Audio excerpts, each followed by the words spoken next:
point of view of my leg, as is the way that I do things. So let's get into it. As important as the Epstein thing is in regards to getting rid of dictator Trump, very important, and it has its own reason for being important. It is also, as I've said before, a distraction. It deserves its time and its effort, but it is distracting from other things like your First and Second Amendment rights, your constitutional rights. So the case, most recently in my mind, because I've seen the video from The Guardian that they posted about the American citizen teenagers that were taken by ICE, law enforcement, who have lost the way because they told these individuals they had no rights. Immediately, that's not true. Not even if the person turned out not to be an American citizen, they also have constitutional rights. But this individual, by all indications, they are a U.S. citizen. So, yeah, that's more important. That's the key thing. If we lose our rights, then this other stuff's of no value. I mean, it has its place, like I said, but I can see it becoming a distraction. So I saw it just today by a person that I had been following, but they got bogged down in the whole Epstein thing to the point of, it became another thing altogether. It got into the history of, anyway, I don't want to go there. I want to just get this done. Part of that person's message was the idea around fake information that is getting tossed around because it's so easy to do with artificial intelligence.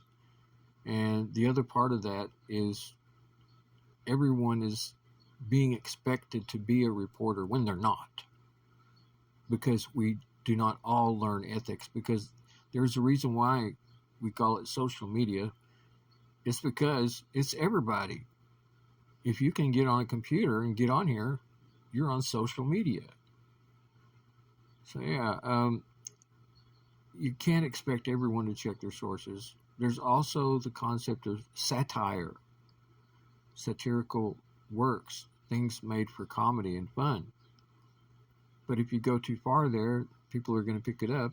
I mean, if you looked up The Onion is fake, but so is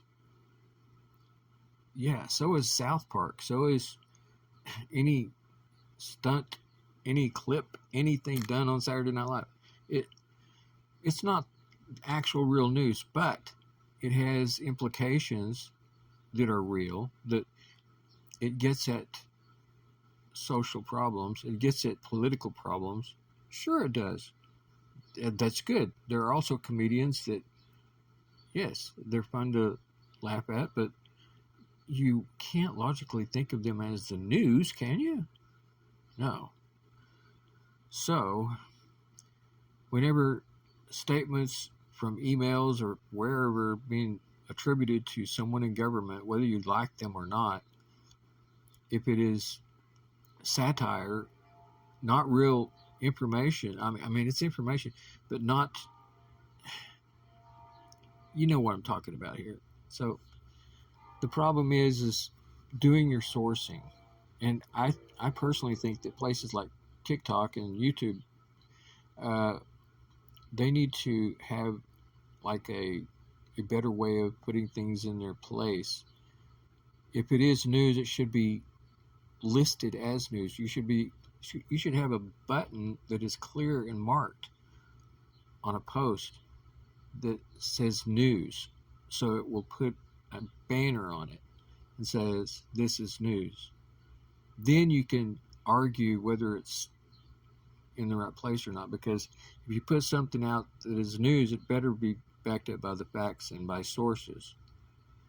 On the other hand, if something is satire, you could just leave that out and consider it fiction. There's also fiction without comedy. There are fictional works. So, yeah. All right, I've gone on long enough. I try to keep it short because that's the way I like my videos. I don't like to sit around and watch a video for very long. Not without good reason. I'll get into that some other time. Thanks for listening.